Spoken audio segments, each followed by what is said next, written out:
On commence par Réumi Quotidien et à la une de Réumi Quotidien, il y a quelque chose d'assez fondamental. Voilà. C'est tonton Hadj Mansour Mbaye qui est le parrain de notre studio radio en bas. Oui, oui. Ça s'appelle le studio Hadj Mansour Mbaye. Donc quand tonton Hadj Mansour Mbaye parle, on doit s'arrêter. Voilà. Les dernières confidences d'Al-Amin selon Hadj Mansour Mbaye. Voilà. Qu'est-ce que Hadj Mansour Mbaye dit? Je ne sais pas si Anta est dans des dispositions ou des prédispositions à nous faire... Voilà.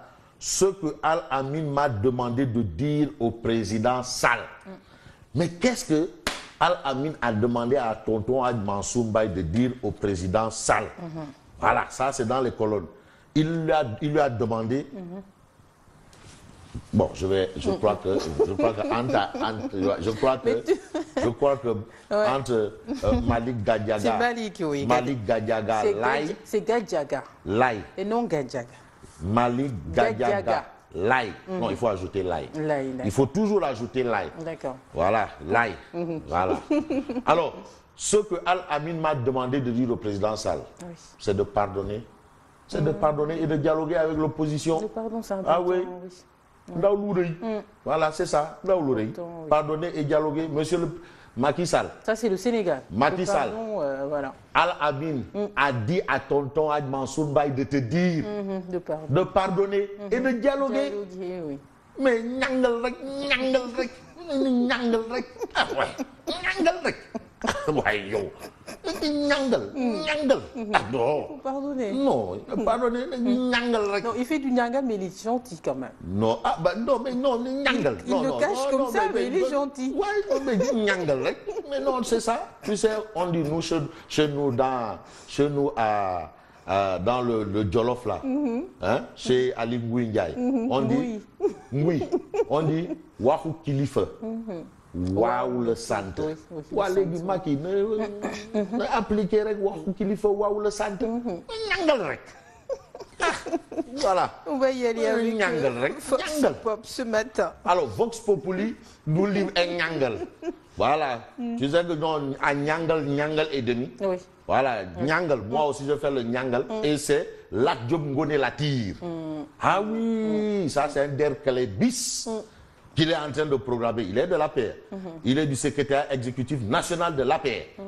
Mais Lat Dior Ngoné Latyr, il est from Guédiawaye. Il est from Guédiawaye.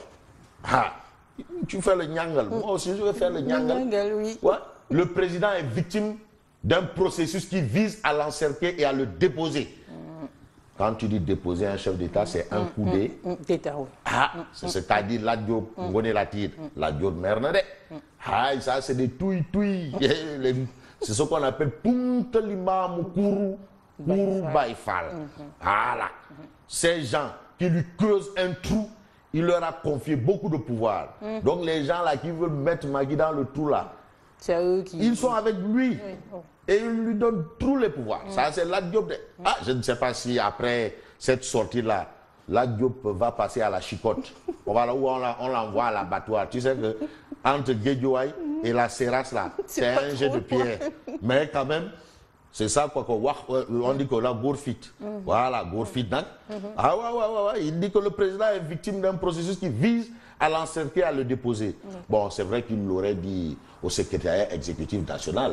S'il veut faire le ñangal, qu'il aille trouver ñangal devant ñangal pour dire, voilà, ñangal, c'est ce qu'on te prévoit.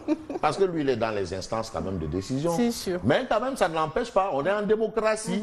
La démocratie, il faut accepter la démocratie. Il n'y a pas une moitié de démocratie. Quart de démocratie. Démocratie, c'est démocratie. Carrément. Ouais, Ngoné Latyr. Et puis, là, ce matin. Mais l'As quotidien parle de rébellion dans les partis de gauche. Pour nous dire quoi? Que les gens là, qui avaient à l'origine, comme idéologie, Youssou Diallo, PCA de Sonacos SA, il est interpellé. Les débats de gauche là, non, c'est des syndicalistes. Youssou Diallo, tu es dedans. Il faut qu'on parle de la gauche. Youssou Diallo, on ne l'a pas entendu sur la gauche. Il faut qu'il se prononce sur la situation de la gauche. Youssou Diallo, gauche. Bon. Les prébendes divisent le PIT et la LD. Oui. Avant, c'était la lutte des classes. Maintenant, c'est la lutte des places. Oui. Avant, c'était la révolution prolétarienne. Maintenant, c'est la révolution. On a changé la révolution prolétarienne en tube digestif. Voilà. On pense aux poches. Ah ouais. À nos poches. Et à la panse. Et à cette là, c'est des hommes. Au ventre. Bon.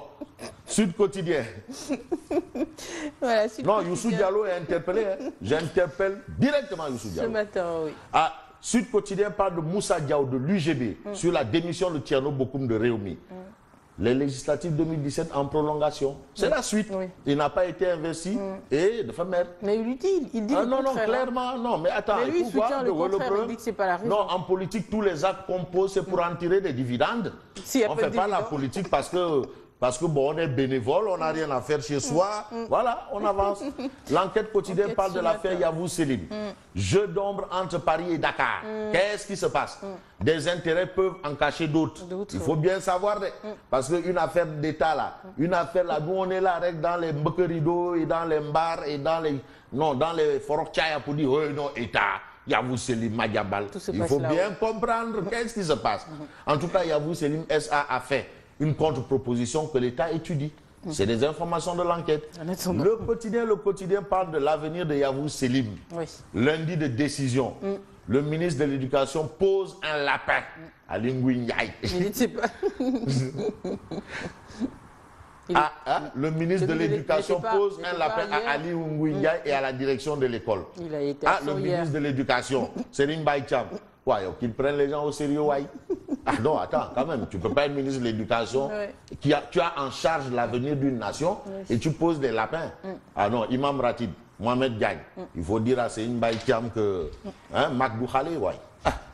Libération. Alors, scandale de corruption présumé à l'IAF, les GAC, au cœur des mails explosifs. Ça, c'est à lire. Parce que c'est toujours suite. La suite, ça continue. Et puis le président lâche des étoiles sur la gendarmerie. Tiens, le général Meïssa Niang et le colonel Moussa Fall promus. On va terminer avec l'astre de Anne ce matin. Mais l'astre de Anne parle de programme national quinquennal. 639 milliards de francs CFA pour la sécurité alimentaire. Oui. C'est important. C'est important, oui. Très important. Mais je vais terminer franchement avec Vox Pop. Trouve-moi Vox Populi ici. Parce qu'on nous a dit 650 000 emplois par an, tout le monde aura un travail. Et puis il y a un ministre là, Abou Diop, qui est en charge de l'emploi, de la maximisation. C'est l'enquête nationale sur l'emploi au Sénégal. Le taux de chômage hausse de 12,5% au deuxième trimestre 2017. Chômage des jeunes.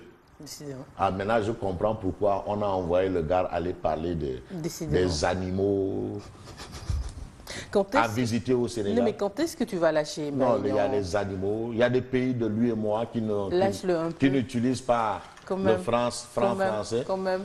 Les animaux. Tu jettes trop de pierres dans son jardin. Avec tout ce qu'il avait, il a eu comme tu jettes trop de pierres dans son jardin. Il en avait tellement des conseillers spéciaux là. Il n'est pas content. Ah mais non, mais attends. Il n'est vraiment pas content. Mais il est aux frais du contribuable Tant aussi. que tu parles de cette affaire, les gens vont se rappeler. Hein. Les animaux. Non, viens, comment vous allez faire pour développer le tourisme? 3 millions. Lapsus. Il y a des animaux. Lapsus. Bon, oui, comment? Tout le monde se trompe, lapsus. Non, mais attends, venez visiter les animaux. On a besoin d'aller au Sénégal pour visiter les animaux. Voilà, merci à lui, monsieur Guimard. Voilà, toi, tu crois que c'est pour les animaux que tu... Et puis, il y a les animaux. Merci à lui. Donc, on va vous retrouver. Ah, mais je vais faire un bonjour quand même. Non, on est vendredi, il faut saluer. Je fais un bonjour à Madame Ndeye Sali Diop Dien. Ndeye Sali Diop Dien, c'est l'actuelle ministre de la Femme. Ah oui, elle a été à l'Ensut. Ndeye Sali Diop Dien, c'est John Fitzgerald Kennedy. Attention, ça, on a besoin des gens background d'abord. Mais la femme, non, mais c'est que on veut des femmes. Non, des femmes. Ndeye Sali Diop. Je pense qu'on les a dans ce nouveau gouvernement. Ah oui, oui. Angélique Manga. Oui, bravo. Elle a été à l'Ensut, ESP, École supérieure polytechnique. Une femme de caractère. Détenteur d'un bac C. Une femme de caractère C. que je connais très bien. Au lycée Kennedy. Tàccu leen loolu waay. Tàccu leen loolu waay. Ouais, Tàccu leen waay. Ah oui. Ouais, Fabrice, qu'on va retrouver lundi, Inch'Allah, avec beaucoup d'humeur, bien sûr, et d'humour, n'est-ce pas? Absolument. Voilà. Les Moi, deux je vous vont de retrouve. pair. Oui, moi, je vous retrouve tout à l'heure.